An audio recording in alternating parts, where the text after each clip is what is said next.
Radhe Radhe friends. आज के video में हम देखेंगे दशा माता का पूजा हम घर पर बहुत ही सरल विधि से कैसे करेंगे। महिलाएं घर की दशा बदलने के लिए, घर की दशा सुधारने के लिए, घर की सभी मेंबर के ऊपर दशा माता का आशीर्वाद की प्राप्ति के लिए दशा माता का व्रत करती है। होली के अगले दिन से 10 दिनों तक इस व्रत चलता है और अगर पूरा 10 दिन तक व्रत नहीं कर पाते हैं तो चैत्र महीने की कृष्ण पक्ष की 10वीं तिथि को, जो दशा माता का पूजा का आखिरी दिन माना जाता है, उस दिन हमें व्रत त्यौहार जरूर मनानी चाहिए। दशा माता का व्रत करने से घर का सर्वथा उन्नति होती है और घर का दशा सुधरते हैं। तो घर पर हम जब पूजा करते हैं तो आप कोई भी पीपल वृक्ष का एक टहनी लाकर भी पूजन कर सकते हैं। आपके पास दशा माता का फोटो है तो उनका भी पूजन कर सकते हैं। तो देखिए, सबसे पहले मंदिर का पूजा कर लीजिएगा। सुबह सुबह पूजा करना होता है और उसके बाद हम चौकी लगाएंगे। पीला आसन बिछाया है, उसके ऊपर लाल आसन बिछा कर माँ को कोई भी आप अन्न का आसन दीजिए, जैसे चावल का, गेहूं का दे सकते हैं। गेहूं का ज़्यादा महत्व होता है तो गेहूं का आसन देके माँ को यहाँ पे विराजमान करेंगे।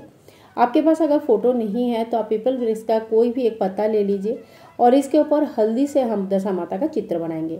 कोई विशेष आकृति बनाना ऐसा कोई कंपलसरी नहीं है, आपको जैसा भी बनाना आता है आप एक नारी आकृति बनाइए जो कि दशा माता का स्वरूप मानकर हम पूजा करेंगे।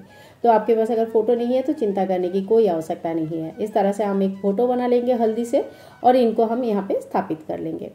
इसके बाद देखिए, चावल का आसन देंगे और भगवान गणेश जी की स्थापना करेंगे। अगर आप घर के बाहर पूजा कर रहे हैं तो आप सुपारी लेके जा सकते हैं या सिंपल हल्दी से स्वास्तिक बनाकर गणेश जी की स्वरूप मानकर पूजा कर सकते हैं। तो देखिए, यहाँ पे मैंने सुपारी से, या आपके पास अगर गणेश जी की मूर्ति है तो उनकी स्थापना करके पूजन जरूर कीजिएगा। इसके बाद देखिए, इस पूजा में सबसे ज़्यादा महत्वपूर्ण जो होता है दशा माता का डोरा। 10 तारों वाली एक डोरा होता है जिसमें 10 गठान लगाया जाता है, हल्दी में डुबो लिया जाता है और इसको पूरे साल भर के लिए गले में धारण किया जाता है। पुरानी जो डोरा है उसे पीपल वृक्ष के जमीन के नीचे दबा दिया जाता है। ठीक है, तो इस तरह से हमने पूजा का पूरा चौकी तैयार कर लेंगे। इसके बाद भगवान का नाम लेते हुए ओम गं गणेशाय नमः, ओम गं गणेशाय नमः, ओम गं गणेशाय नमः, इस तरह से नाम लेते हुए गणेश जी को स्नान कराएंगे। दशा माता का अगर फोटो मूर्ति आपने लिया है उन्हें स्नान कराइए और दशा माता का जो हमने फोटो चित्रपट बनाया है उन्हें भी स्नान कराएंगे। इसी तरह से सभी देवी देवताओं को हम स्नान के बाद कला व स्वरूप वस्त्र अर्पण करेंगे। ओम वस्त्रम समर्पयामि, इस मंत्र का जप करते हुए सभी देवी देवता को गणेश जी से शुरू करके सभी को वस्त्र अर्पण करेंगे। वस्त्र अर्पण करने के बाद हम सभी को टीका करते हैं। तो कोई भी पूजा में जब हम टीका करते हैं तो प्रथम पूज्य गणेश जी से हमें शुरू करना चाहिए। गणेश जी को हम टीका करेंगे, उसके बाद दशा माता को, उनकी वाहन को, दशा माता का जो फोटो हमने बनाया है और जो हमने डोरा बनाया है, सभी को हम पहले कुमकुम से टीका करेंगे। उसके बाद आपका जो हल्दी अपने घोल के रखा है, हल्दी से हम टीका करेंगे और मेहंदी से टीका किया जाता है। तो देखिए, हल्दी, कुमकुम और मेहंदी, इन तीनों चीज़ों का व्यवहार दशा माता की पूजा में सभी जगह पे होता है। इसके अलावा भी कहीं कहीं काजल का भी व्यवहार होता है। अगर आपके यहाँ काजल का व्यवहार होता है तो आप काजल का भी टीका लगा सकते हैं। तो देखिए, इस तरह से हमने दशा माता को और उनके वाहन को, साथ ही में जो फोटो हमने चित्रपट बनाया है उनको हम अच्छी तरह से तिलक कर दिया है। तिलक करने के बाद यहाँ पे एक सफ़ेद कोरा कागज़ आपको लेनी है। इसमें 10-10 टीका लगाया जाता है। अगर आप 10 दिन की पूजा कर रहे हो तो हर रोज़ एक एक टीका लगती है। अगर आप एक ही दिन पूजा कर रहे हो तो एक ही दिन में आपको 10 टीका लगाना है। सबसे पहले कुमकुम का या रोली का आपको 10 टीका लगानी है। उसके बाद हल्दी का आपको 10 टीका लगाना है। फिर आप मेहंदी का 10 टीका लगाइए। इस तरह से हम 10-10 टीका लगाएंगे। कहीं कहीं पे मान्यता अनुसार काजल का भी 10 टीका लगाया जाता है। अगर आपके यहाँ पे ऐसा कोई मान्यता है तो आप कागज़ के ऊपर 10 टीका काजल का भी लगा सकते हैं। जब हम बाहर जाके पूजा करते हैं पीपल वृक्ष का, तब पीपल वृक्ष के ऊपर ही हम ये टीका लगाते हैं, लेकिन घर पर जब हम पूजा कर रहे हैं तब हम इस तरह से कागज़ के ऊपर लगा देते हैं और इस कागज़ को बाद में विसर्जित किया जाता है, यानी कि कोई भी बहती पानी में आप इनको छोड़ सकते हैं। तो देखिए, इस तरह से हम दशा माता का टीका का भी पूजन कर लेंगे। इसके बाद आपके पास फूल, माला जो भी है, आप ओम पुष्पम समर्पयामि इस मंत्र का जप करते हुए सभी देवी देवताओं को पुष्प अर्पण करेंगे। पुष्प अर्पण करने के बाद थोड़ी से हम गेहूं ले लेंगे। इस पूजा में गेहूं का विशेष महत्व है। गेहूं का यूज़ जरूर करनी चाहिए। गेहूं का यहाँ पे 10 छोटे छोटे ढेरी बनाया जाता है। दशा माता का स्वरूप मानकर इनको पूजन की जाती है। तो यहाँ पे मैंने 10 छोटे छोटे गेहूं का ढेरी बना लिया है और हम जब बाहर पूजा करते हैं तो ये गेहूं बाद में चिड़िया खा जाते हैं और जब घर में पूजा करते हैं तो उस टाइम पे हमें ये विसर्जन करना पड़ता है। ये आपको लास्ट में मैं बता दूंगी कि कौन सी चीज़ का क्या करना होता है। इसके बाद देखिए 10 रुपये का 10 कॉइन आप दान में ले सकते हैं, भगवान को चढ़ा सकते हैं, बाद में दान कर सकते हैं। 1-1 रुपया का भी ले सकते हैं, 10-10 रुपया का भी नोट ले सकते हैं, तो अपनी इच्छा के अनुसार। आज के दिन आटा और गुड़ से बना हुआ 10 गुलगुले या मालपुआ या पूरी पोहा जो भी आपके यहाँ पे बनता है, 10 चीज़ों का भोग जरूर लगाया जाता है। तो यहाँ पे मैंने 10 गुलगुले लगाया है, माँ को चढ़ाया है। उसके बाद माँ को हम धूप दिखाएंगे, दीप दिखाएंगे।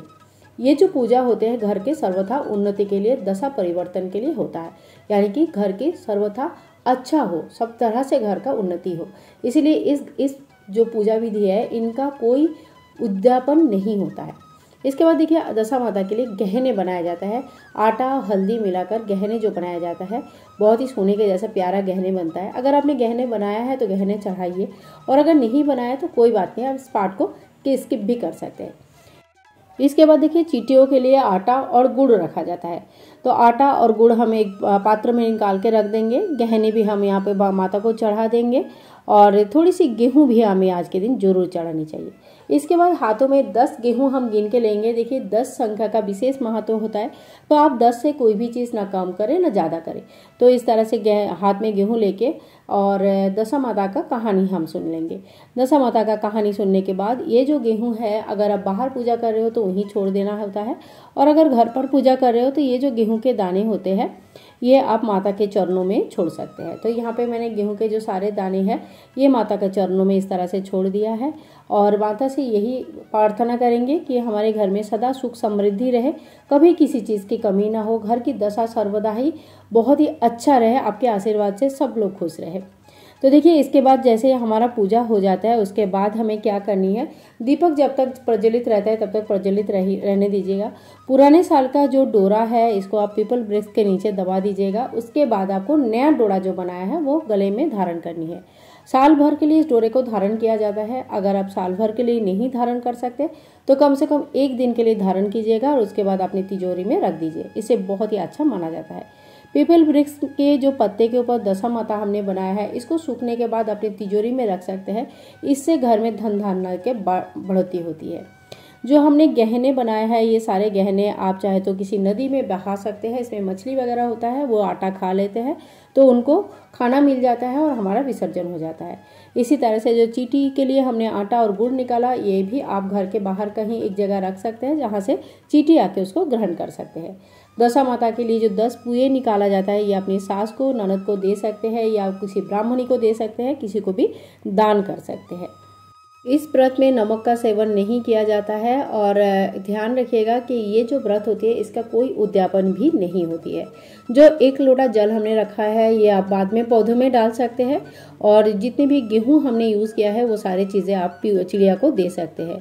साथ ही में देखिए दशा माता का पुराना डोरी को आपको विसर्जन करना है। विसर्जन कैसे करेंगे, जो पीपल का वृक्ष है उनके मिट्टी में दबा देंगे। नया वाला जो है वो आप खुद धारण कर सकते हैं।